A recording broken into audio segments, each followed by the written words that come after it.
Hi everybody, welcome back. Sarah here. So today we're going to actually go through and do a houseplant tour. So typically I do love my succulents and I love being outdoors, but it was just way too hot this summer to plant anything in my opinion. So instead I started finding houseplants that I liked, and of course where one plant comes, two to three dozen seem to come very easily as well. So today we're just going to go through, check out a couple different plants I have. Some worked, some didn't work as well, and yeah, let's go through and see what we got going on. Okay, so first of all, I have a lot of leaves because my neighbors have this lovely magnolia tree.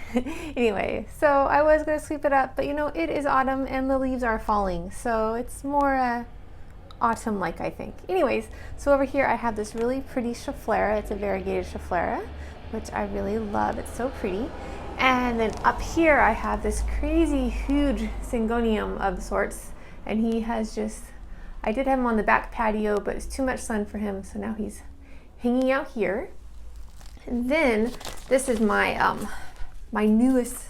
He's so pretty and just really cool and huge and big. It's a Strammanthia tricolor, and he's got a little bit brown tips because they do like more moisture, and there is no moisture here in Southern California. But I just love these pink, and then the tops with the green. It's so just gorgeous. Anyway, and then let's go ahead and go inside.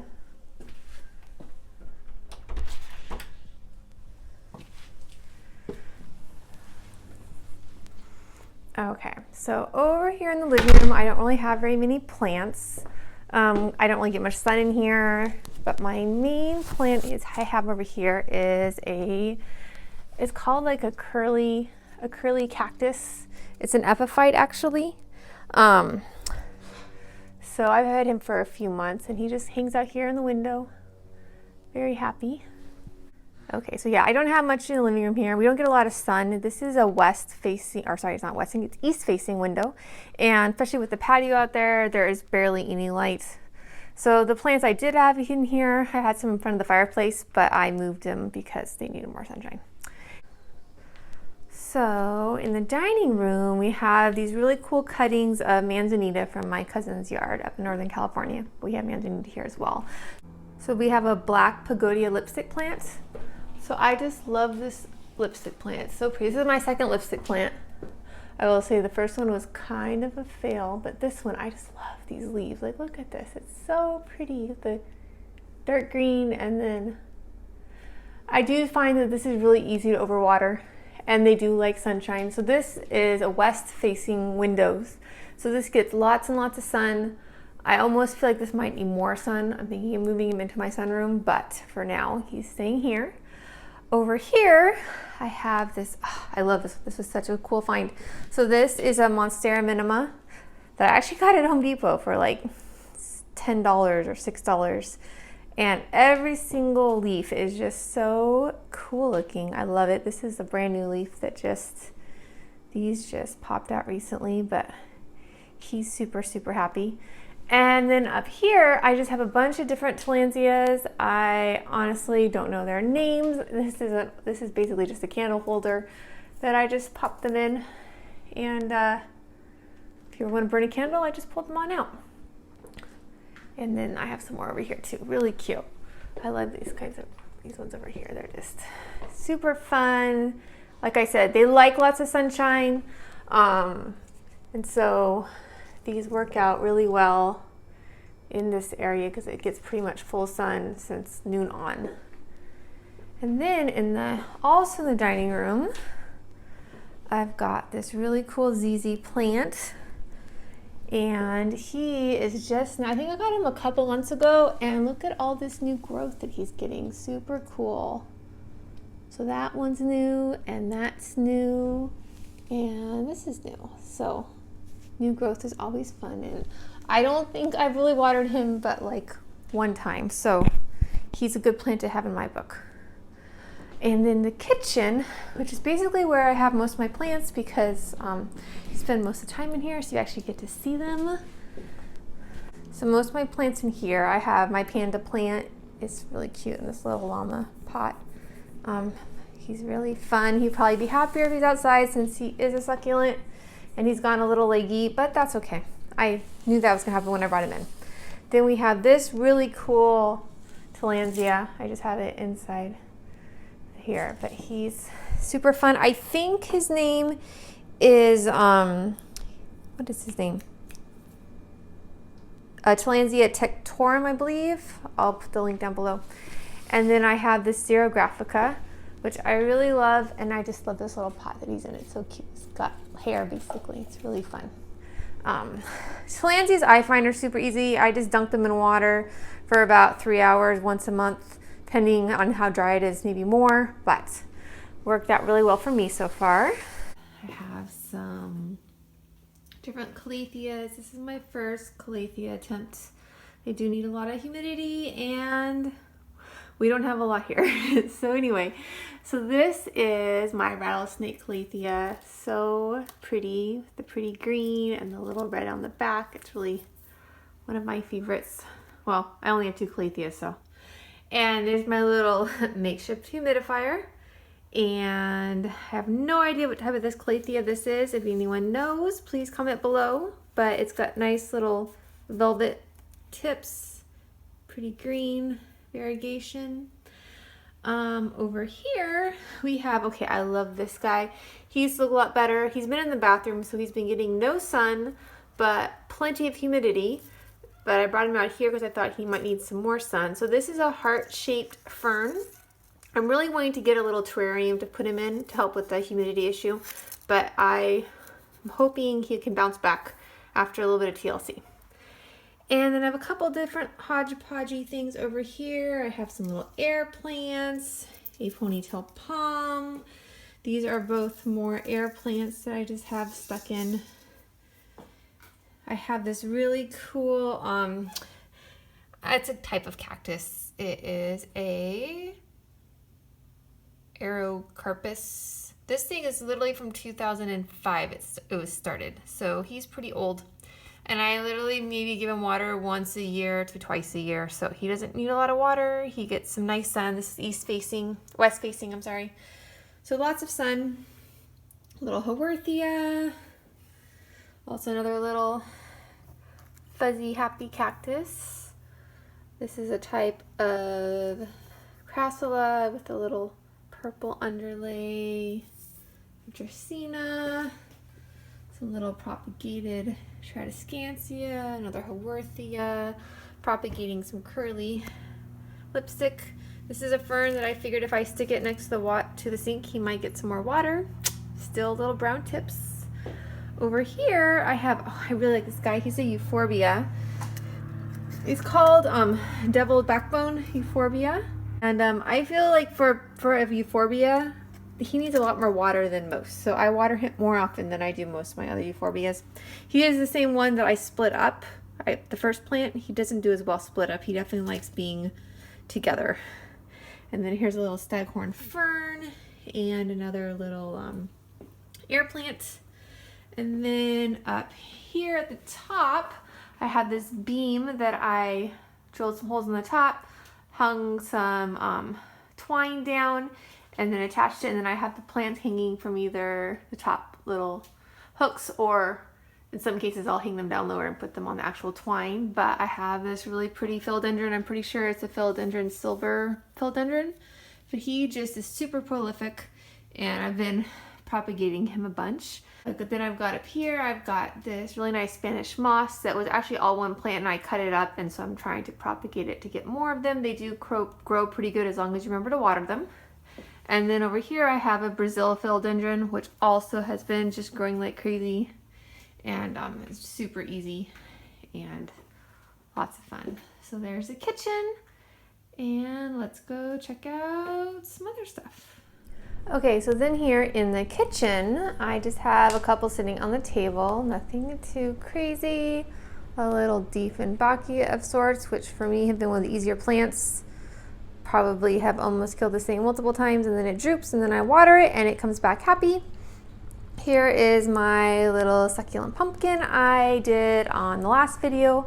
I'll leave a link of that below if you guys want to check that out. It's lots of fun to do. And then over here, I have a little Pilea peperomoides. Also, I found a fairly easy plant. Bottom leaves are a little yellowing, but I think it's just because they're ready to fall off and there's some new growth at the top, so that's cool. So then I head out of my kitchen. I didn't show you this, but I have this really cute bunch of different other air plants. So some of these I bought up at the Oregon coast, and they have them in these cute little Christmas ornaments that basically I leave up all year, and then some more air plants. So that's super fun. I love this area of I like this area of my kitchen. And then let's go check out the sunroom. Okay, so in the sunroom, I have my little propagation area with basically all of silver pothos, the satin philodendrons, and some Brazil philodendrons as well. And then I have a couple little lipstick options. And then, yeah, this is super cute. I love this area. And I just kind of use whatever bottles that look unique and fun. Apparently for me, they're mostly whiskey bottles, but they have really cool shapes. Anyway, down over here, I have some Monstera deliciosas, which are super fun, nice and big. Look how huge these are. I think this plant needs a little water. Got a brand new leaf coming out here, which I'm super excited about. And then this is kind of my pride and joy. I love this guy. So it's a philodendron red Congo. Oh, the lighting's so bad.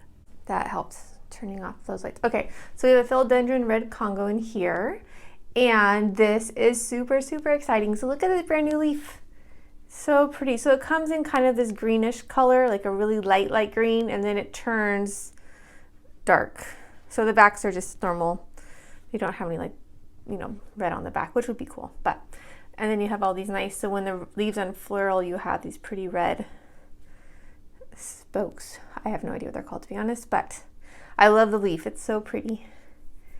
So that's super cool. And then I have a couple different hanging plants up here. So first one is a Hoya, it's a variegated rope plant. And it's not as variegated as I wish it was. I have actually been leaving this outside because it's been really warm here, like 90 degrees last weekend, and super, super dry. So he's looking really cute. I will say if I had to do it over again, I think I would have spent a little bit more money and gotten one bigger because they grow really slow, in my opinion. Then this is a Hoya, I think it's a Hoya tricolor. And the only one I have that's super pink are those two leaves right there. Everything else is more just kind of got like the tips.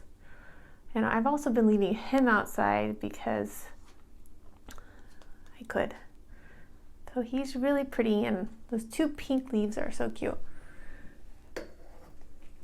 And then also here we got a Hoya Carry, which is really, he's actually gotten this. So he's got the nice cute little heart leaves, and then look at this huge nice long,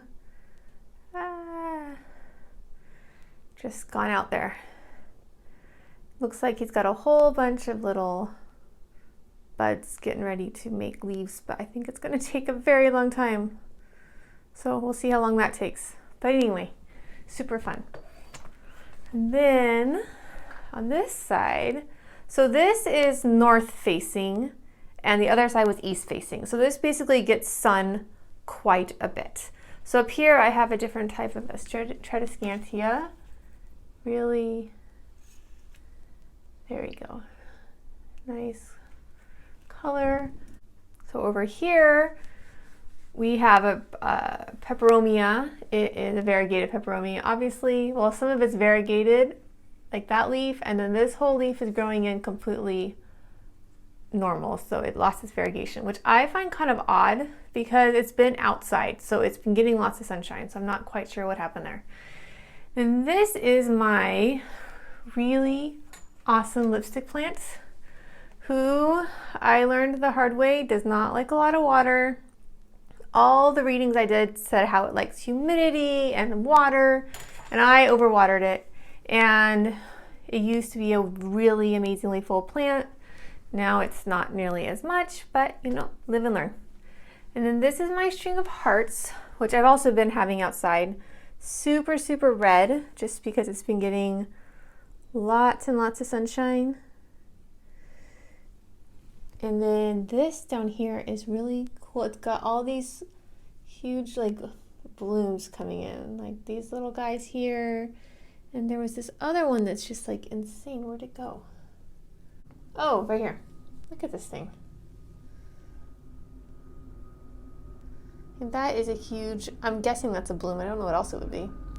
Anyway, so I think I'm going to, the string of hearts is gotten really dead up at the top. Like it's really bald up there. So I'm probably going to propagate a bunch of this and cut it off and kind of get it more full in the top. And then over here, I have a fiddly fig who basically looks the same as he did when I bought him. I got him for Christmas last year. Actually, I didn't buy him. My parents got it for me for Christmas last year. He got a couple new leaves and new growth, and then he just hangs out and does nothing else. But that's okay. At least he hasn't died. And then I have over here I'm pretty sure this is a silver satin pothos. I get this and the other one confused, but he is looking very happy. Got lots of nice pretty leaves. So he hangs out here. And then the only other plant I have is another type of arrowhead syngonium in the bathroom where he gets absolutely no sunshine, plenty of humidity. I don't understand how he looks so amazing, to be honest, because I would think they need a little bit more sunshine to photosynthesize. But other than a few little like brown tips on the leaves, he has not seen sunshine for months. So, you know, some plants you just find they work without sun. Every once in a while I'll bring him outside and put him in the kitchen for a few days just so he can enjoy some photosynthesis. But other than that, he hangs out in the no light bathroom.